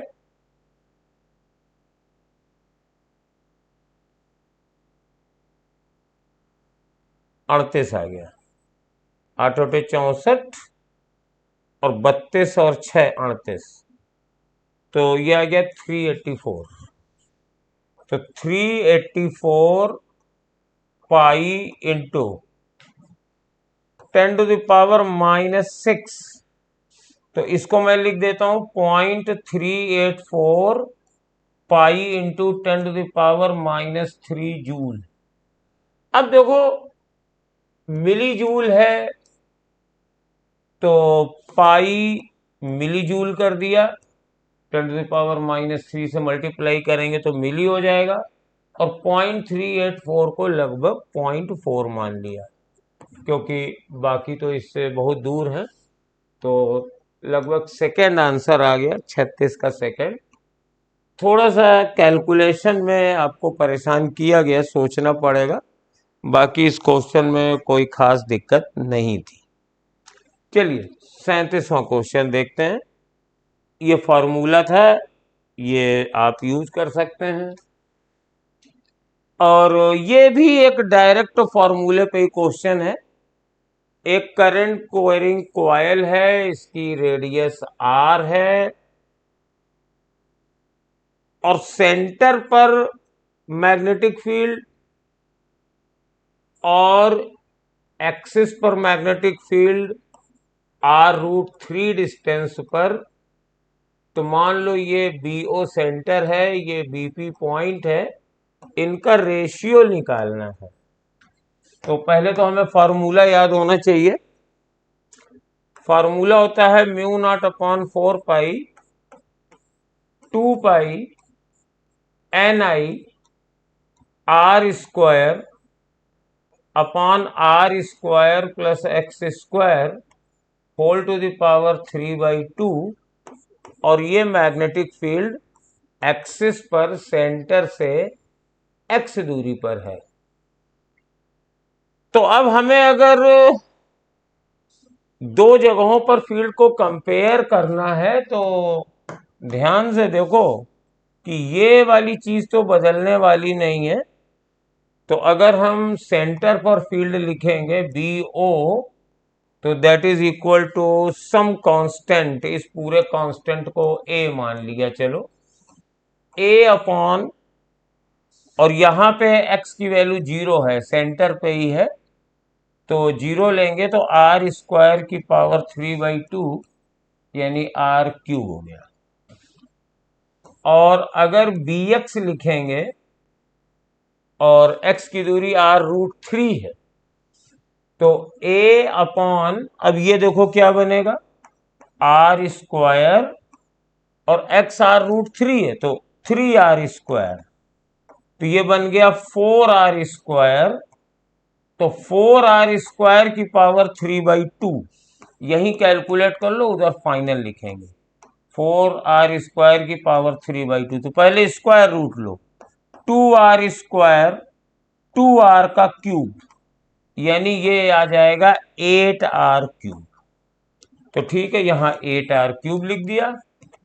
अब डिवाइड कर देते हैं, तो BO upon BX is equal to, divide करेंगे तो ये और r³ कट जाएगा, 8:1 आ जाएगा, फोर्थ वाला आंसर। तो बहुत ही सरल और बढ़िया क्वेश्चन था, बिल्कुल आने लायक है, ऐसे क्वेश्चन अक्सर आते हैं। तो ये तो क्वेश्चन नंबर 37। अब आइए क्वेश्चन नंबर 38 पे। अगेन ये लाइट का क्वेश्चन है, मेरे ख्याल से इस बार ज्योमेट्रिकल ऑप्टिक्स पर पेपर सेटर कुछ ज़्यादा मेहरबान हो गया है, और मेरे को ट्रेंड ये समझ में आ रहा है कि लगभग एक एक करके वो सभी तरह के जितने भी अच्छे क्वेश्चंस हैं वो पूछ डालेंगे। बहुत ही बढ़िया क्वेश्चन है। थोड़ा सा आपको बता दें, एक वसेल है, पहले क्वेश्चन बता दें। ये एक वसेल है कोई, और 1/4 म्यू वाले रिफ्रैक्टिव इंडेक्स से भरा गया है और रिमेनिंग पार्ट 3/2 म्यू वाले से भरा गया है। तो ऐसे ले लो, ये ले लो, ये पूरी लेंथ तो मान लो h है, तो ये वाली लेंथ h/4 है, इसको म्यू से भरा गया है और रिमेनिंग 3h/4 है, इसको 3/2 म्यू से भरा गया है। टोटल आभासी गहराई निकालनी है, तो ये फॉर्मूला एक्सटेंड कर जाता है। टोटल जो आभासी गहराई होती है वो फॉर्मूला आपको याद होगा, सीधे सीधे डिवाइड करते हैं 3h/4 अपॉन 3/2 म्यू और plus h/4 upon mu. Apparent upon real होती है ना, तो अगर कई है तो सबको डिवाइड कर दो। और ये जो मेरे पास एपरेंट हाइट है, ये टोटल गहराई यानी ये h का 50% है, यानी ये h/2 है। तो h/2 बराबर, अब देखो सब काट कूट के रखेंगे, 3h/6 म्यू और प्लस h/4 म्यू। अब पहला काम यह करो कि h काट दो, h काट दो, और अब क्या बना, 1/2 बराबर 3/2 म्यू, सॉरी 3/2 म्यू नहीं बचा, 1/2 म्यू और 1/4 म्यू। अब आप ऐसा करो कि इसको सॉल्व कर लो, मैं तो 4 म्यू से मल्टीप्लाई कर देता हूं, तो ये आ जाएगा 4 म्यू/2 यानी 2 म्यू, 4 म्यू/2 यानी 2 और ये 1, तो म्यू बराबर 3/2 आ रहा है मेरा आंसर, और म्यू बराबर 3/2 आंसर भी है सेकंड वाला। और ये डायरेक्ट इसका एक्सटेंशन है बेटा, ये तो सब लोग जानते हैं। जैसे ये h है तो आभासी गहराई h/म्यू होता है, और अगर बर्तन को ऐसे ऐसे भर दो, h1 h2 और ये μ1 से भर दो, ये μ2 से भर दो, एक और ले लो, ये h3 ले लो, ये μ3 ले लो, तो एपरेंट हाइट क्या हो जाएगी, h1 upon μ1 plus h2 upon μ2 plus h3 upon μ3, इस तरीके से एक्सटेंड होती चली जाती है। तो ये जनरल फॉर्मूले पे क्वेश्चन दिया गया था।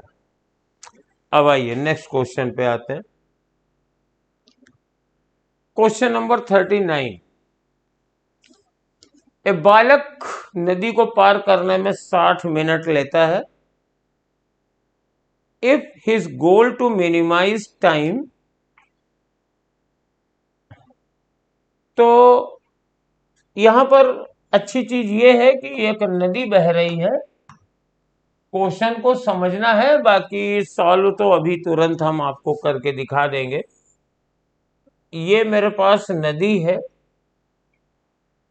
अब ये किस वेलोसिटी से बह रही है नहीं दिया गया है, बॉय किस स्पीड से चल रहा है नहीं दिया गया है, लेकिन ये दिया गया है कि अगर वो कम से कम समय में पहुंचना चाहता है तो 60 मिनट उसको लगते हैं।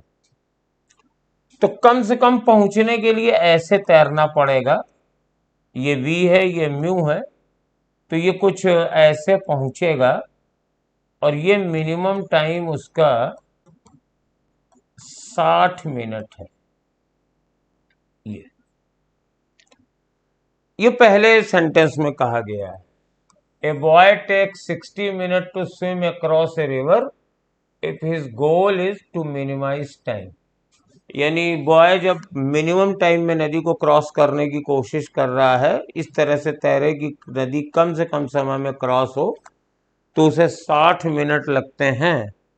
तो हमें मालूम है कि मिनिमम तैरने के लिए यही कंडीशन रहती है, आप बिल्कुल करंट के परपेंडिकुलर तैरो, जाओगे इधर, ये वाली speed v square plus you square होगी, आपकी कुछ ड्रिफ्ट भी होगी और ये मिनिमम टाइम लगेगा। ये टाइम 60 मिनट दिया है, बाकी कुछ दिया नहीं है, h क्या है, v क्या है, u क्या है दिया नहीं है। देखते हैं आगे क्या है। Takes 180 minute if his goal to minimize to zero the distance that he carried downstream।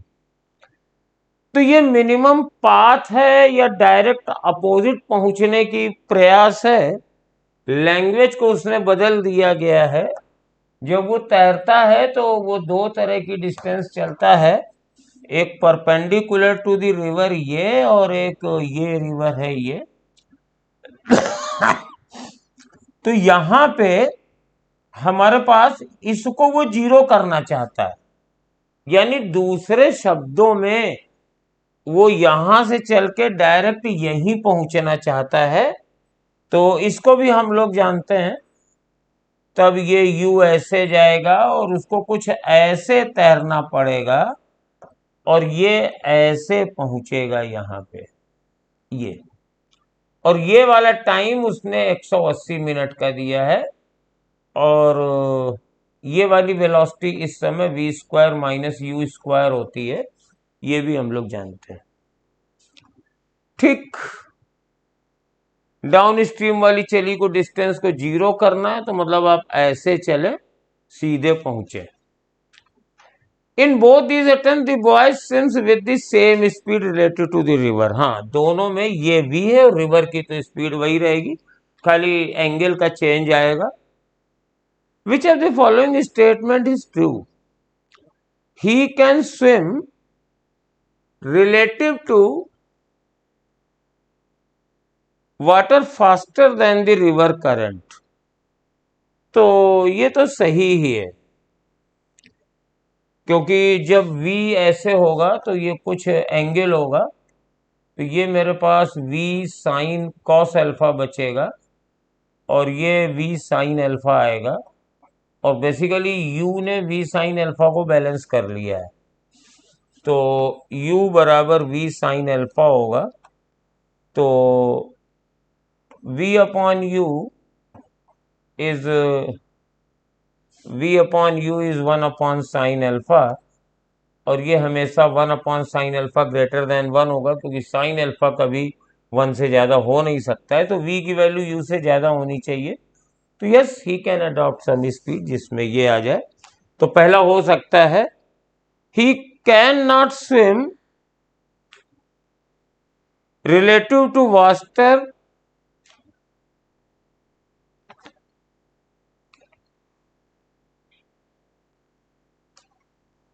faster than the river current। तो ये गलत हो गया। उसे वाटर की उसकी speed relative to water faster ही होनी चाहिए रिवर करंट से। अदरवाइज अगर वो स्लो पे चलेगा तब तो कभी ये यू कैंसिल ही नहीं होगा, कुछ ना कुछ उसकी ड्रिफ्टिंग आई जाएगी, तो ये गलत हो गया। तो 4 में एक सही है, तो ये पहला सही मिल गया है। और 3 वाला चेक करना है। Width of the river 3 kilometre है if speed of the current 4 kilometre per hour है। तो अब यहां से मेरे पास कुछ चीजें हैं, जैसे इस डाटा को हमें चेक करना है। तो विड्थ हमें दे दी गई है, ये वाला टाइम हमें मालूम है कितना होता है। विड्थ होती है 3 और अपॉन v बराबर 60 मिनट है, यानी 1 घंटा है। तो v बराबर हो जाएगा 3/60, यानी 1/20 kilometre per our. I am sorry, very sorry. Width 3 kilometre है और ये टाइम 1 घंटा है, हम इसमें लगा रहे हैं। तो v बराबर हो जाएगा 3 किलोमीटर पर आवर। और कहते हैं कि speed of the current 4 kilometre है, तो ये इससे तो ज्यादा ही है, तो यानी ये स्टेटमेंट गलत है। आप चाहो तो ये दूसरा वाला जो तरीका है इस पे भी आप कर सकते हो। 3/√3² plus you minus you square, ये है ना 3² माइनस यू स्क्वायर, बराबर इसमें टाइम लग रहा है 180 मिनट यानी 3 घंटे। तो ये 3 से 3 कट गया, तो मेरे पास ये आ रहा है 3² माइनस यू स्क्वायर, यू बराबर भी 3 आ रहा है। तो ये गलत है, ये गलत आ रहा है स्टेटमेंट। तो देयरफॉर हमारे पास खाली पहला आंसर सही है, और जितने लोगों को मालूम है यही केस सही है। अगर ये बोथ 1 और 3 न दिया होता तब तो आपको बहुत ही सरल था, लेकिन ये थोड़ा कैलकुलेशन और रीचेकिंग को मिला के क्वेश्चन था ये। मतलब पहले तो आप लॉजिक लगाइए और फिर जो डाटाज हैं उनसे चेक करिए कि वाटर की करंट 4 है कि नहीं, और वाटर की करंट 4 नहीं आ रही है, वो भी 3 आ रही है। तो चलो ठीक है। ये 40 वाले क्वेश्चन में एक मैं आपको ट्रिक बताता हूं। ये भुजा इसकी इक्विलेटरल ट्रायंगल की साइड एल है। मैं इसमें आपको एक ट्रिक बताता हूं, ट्रिक सॉल्यूशन। बाकी तो जो आप याद है या वो है करते रहिए। ये लेंथ एल है और टोटल मास एम है, और moment of inertia about the axis through centroid और परपेंडिकुलर टू द प्लेन, इसके अबाउट मोमेंट ऑफ इनर्शिया निकालना है।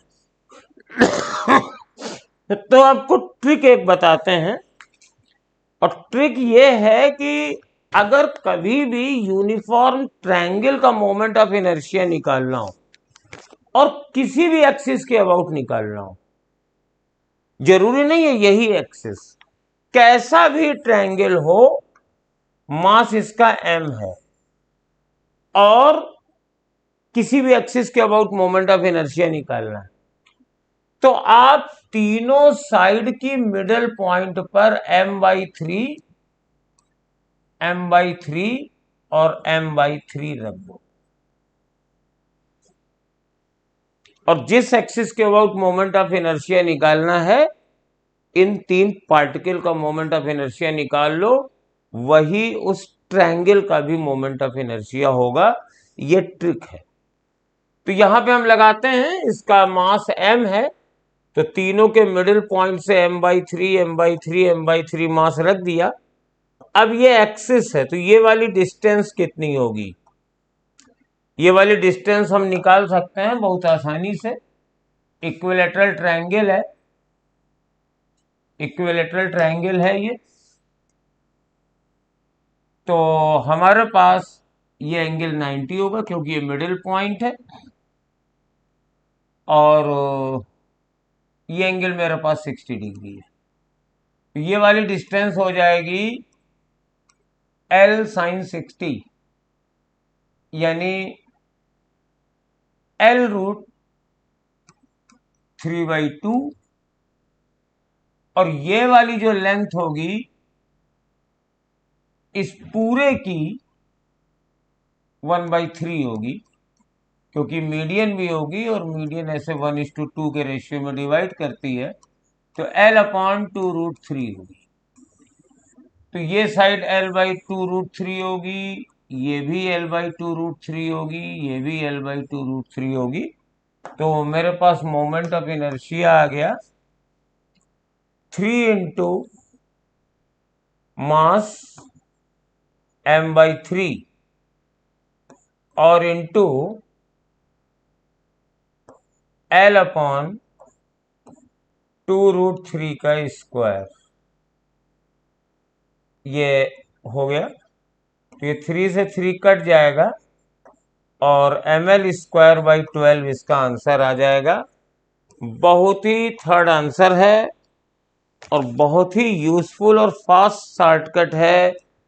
कैसा भी यूनिफॉर्म ट्रायंगल हो, इक्विलेटरल हो, आइसोसेलेस हो, 3 अलग अलग साइड हो, समकोण त्रिभुज हो, और उसका किसी भी एक्सिस के अबाउट मोमेंट ऑफ इनर्शिया निकालना है।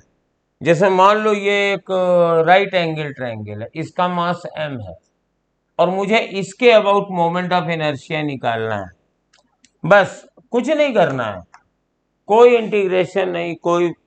आप मान लो कि इसके भी मिडिल पॉइंट पे m/3 है, इसके भी मिडिल पॉइंट पे m/3 है और इसके भी मिडिल पॉइंट पर m/3 है, यानी तीनों साइड के मिडिल पॉइंट पर 1/3 मास रख दो और इन तीनों मासेस का इस एक्सिस के अबाउट मोमेंट ऑफ इनर्शिया निकाल लो। ये तो 0 ही है और ये इस साइड का आधा हो जाएगा और ये भी निकाल सकते हो और तुरंत मोमेंट ऑफ इनर्शिया निकल जाएगा। This is a trick gifted for you. आप बच्चों को मेरी तरफ से ये ट्रिक निकाली गई थी, बहुत ही अच्छी ट्रिक है। ये क्वेश्चन नंबर 41 है और थोड़ा सा ये लेंथी लग रहा है। देखते हैं क्या है। डाइपोल है, इसका डाइपोल मोमेंट पी आई है और पॉइंट 0 y पे रखा गया है। तो सबसे पहले चलो हम लोग क्या करते हैं कि एक्स वाई एक्सिस बना लेते हैं। उल्टा बन गया भाई, ऐसे बना लिया, ऐसे बना लिया और हमारे पास 0 y पर ये कोई पॉइंट है, ये 0 y है, ये डिस्टेंस y है। यहां पर ये डाइपोल मोमेंट है P I and a point charge at the origin of the coordinate system.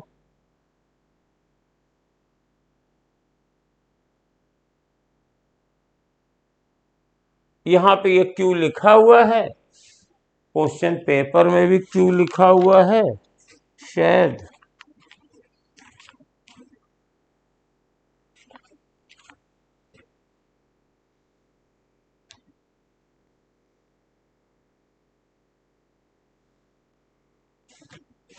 ये पॉइंट चार्ज है Q। तो बिंदु X और X+Y पर इलेक्ट्रिक फील्ड 0 है। तो पॉइंट X एंड X+Y और X और Y दोनों पॉजिटिव हैं, तो हमें Y की वैल्यू निकालनी है। तो ये कोऑर्डिनेट तो Y है और मेरे पास जो पॉइंट आएगा इधर से कहीं X आएगा, ये X आएगा और Y कोऑर्डिनेट X+Y है, तो ये भी X आ जाएगा यहां पे। यहां पे टोटल इलेक्ट्रिक फील्ड 0 है, यानी इसकी वजह से भी 0 है और 2 हैं इलेक्ट्रिक फील्ड होगी। तो आप इसकी इलेक्ट्रिक फील्ड निकालने की कोशिश कर सकते हो, फॉर्मूला लगाओ। यहाँ पे टोटल इलेक्ट्रिक फील्ड 0 है, इसका मतलब है मैग्नीट्यूड वाइज डाइपोल की इलेक्ट्रिक फील्ड। तो डाइपोल की इलेक्ट्रिक फील्ड ये यहां से जो निकलेगी, कितनी निकलेगी आप निकाल सकते हैं। कैसे निकलेगी बताइए।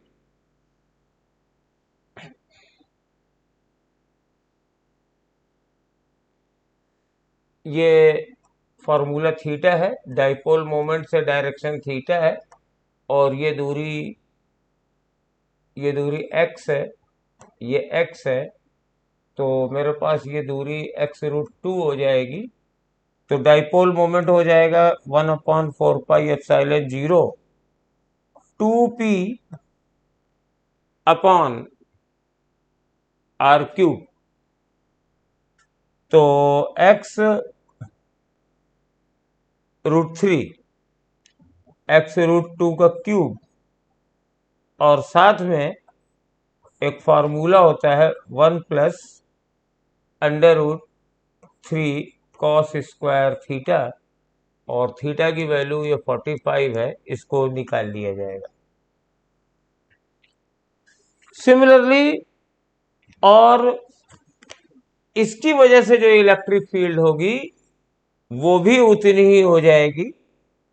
तो के क्यू अपॉन, अब ये वाली दूरी हो जाएगी आपके पास r² प्लस x², और ये जब इसको बराबर करोगे तो तुम्हें ये y बराबर 2x आ जाएगा।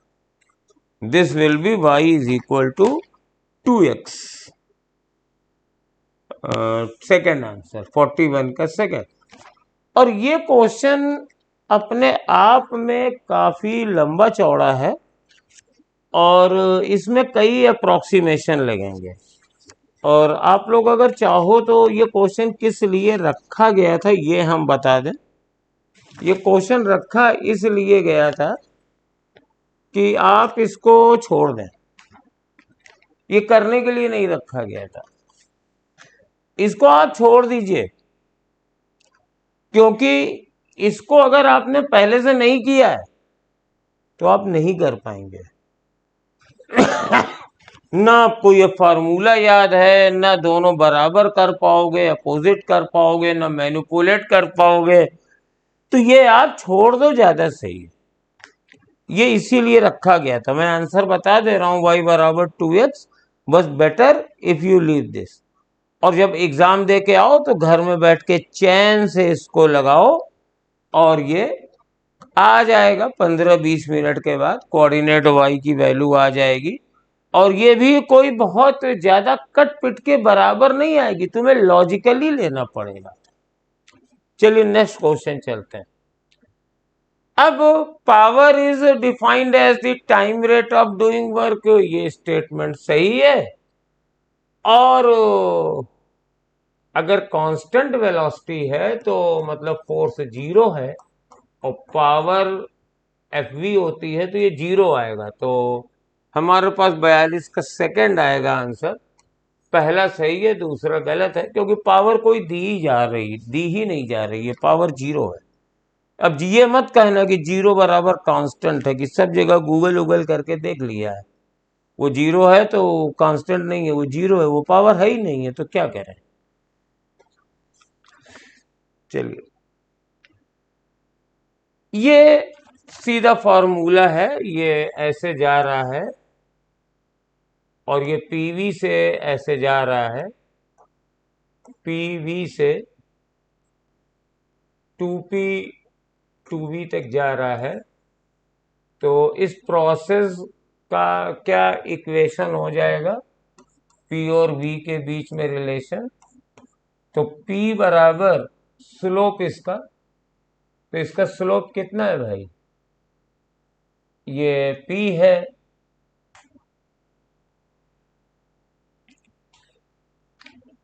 तो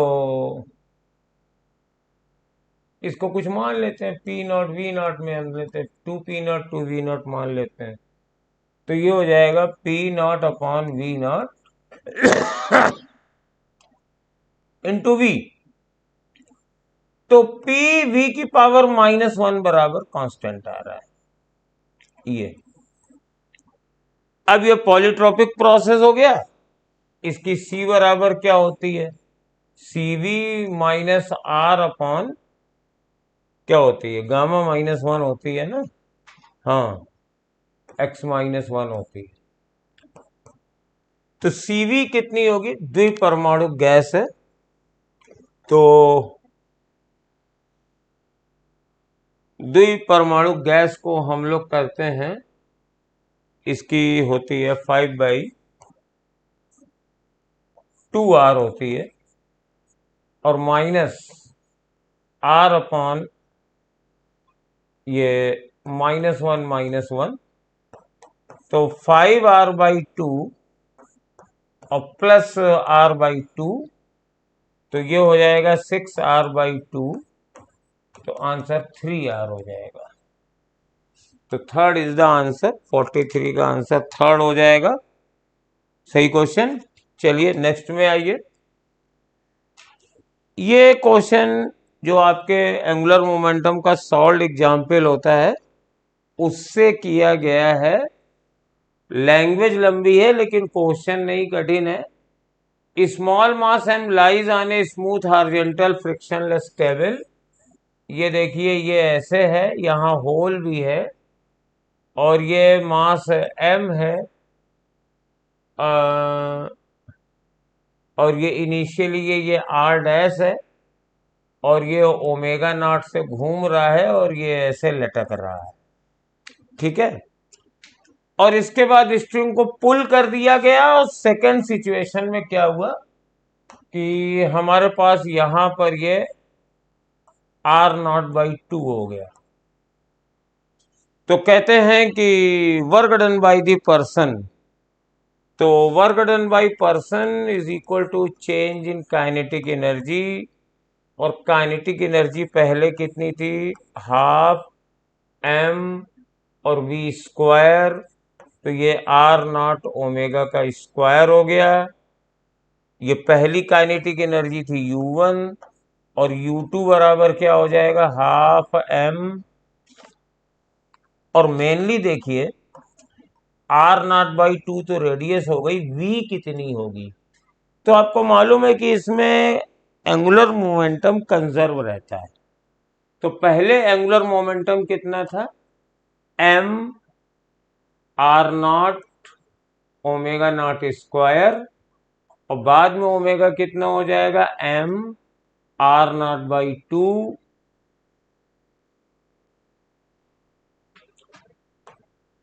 ओमेगा स्क्वायर। तो m R nought by 2 cut गया और ओमेगा स्क्वायर बराबर हो जाएगा 2 ओमेगा नॉट का स्क्वायर।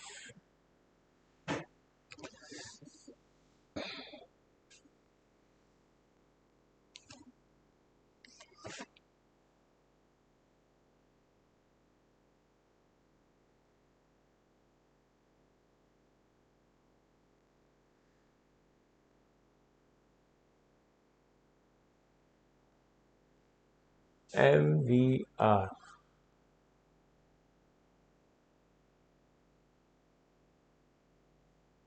तो V की जगह R ओमेगा, M V की जगह आर नॉट ओमेगा, और ये आर नॉट बराबर M आर नॉट बाई 2, ये ओमेगा 1 और ये फिर आर नॉट बाई 2। तो मेरे पास आ गया कि एम कट गया और R nought R nought R nought R nought cut गया, तो ओमेगा डैश बराबर 4 ओमेगा नॉट आ गया। तो बाद वाली ये हो गई 4 ओमेगा नॉट का स्क्वायर। अब वर्गडन इसमें से ये घटा दो तो क्या आएगा आंसर, देखो हाफ एम कॉमन ले लिया, आर नॉट स्क्वायर भी कॉमन ले लिया, आर नॉट स्क्वायर यहां भी है, आर नॉट स्क्वायर ये भी है, ओमेगा नॉट स्क्वायर भी कॉमन ले लिया, और ये बचेगा 2 का स्क्वायर माइनस 1 का स्क्वायर यानी 3। तो answer 3 by 2 M R nought square omega square ये आ गया। तो ये एंगुलर मोमेंटम वाले क्वेश्चन को ही मॉडिफाई किया गया था और काफी अच्छा क्वेश्चन बनाया गया। वर्क एनर्जी थ्योरम लगा दी गई इसमें। यहाँ पे हम आपको बता दें फोर्स भी पूछ सकता है कि बर्नसन ने फोर्स कितना लगाया।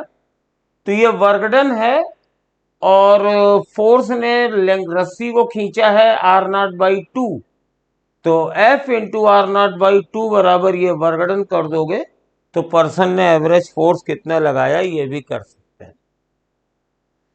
अब ये 45 में ये कॉलम वाला है, थोड़ा अलग तरीके से चेंज किया गया है। कॉलम ऐसे ऐसे नहीं लिखे गए हैं, जानबूझ के ऊपर नीचे लिख दिए गए हैं, खाली उद्देश्य तुम लोगों को कंफ्यूज कराना था। अब देखो क्या है, VT graph is straight line with positive slope through origin. तो वीटी ग्राफ अगर पॉजिटिव स्लोप के साथ ओरिजिन से है तो ये वीटी ग्राफ है। तो इसका जो एक्सेलरेशन होगा, देखो यूनिफॉर्म पॉजिटिव एक्सेलरेशन होगा, स्ट्रेट लाइन की वजह से यूनिफॉर्म, और पॉजिटिव स्लोप है तो पॉजिटिव, तो ए का 2 हो गया, तो ये दूसरा वाला गलत हो गया। अब हम लोग बी मिलाते हैं। X T graph is a straight line with negative slope. तो एक्सटी ग्राफ एक स्ट्रेट लाइन है और नेगेटिव स्लोप से चल रहा है, तो इसका आंसर चौथा होगा, क्योंकि एक्सटी ग्राफ का स्लोप वेलोसिटी बताता है और निगेटिव है तो चाल निगेटिव होगी, तो ये 4 वाला हो जाएगा। तो हमारे पास ये 4th वाला गलत हो गया। अब हम लोग सी वाला मिलाते हैं। Eighty graph horizontal line above the x axis. Eighty graph horizontal line है अबव द एक्स एक्सिस। तो हमारे पास क्या होगा, अगर ये eighty graph horizontal line x axis है तो मेरे पास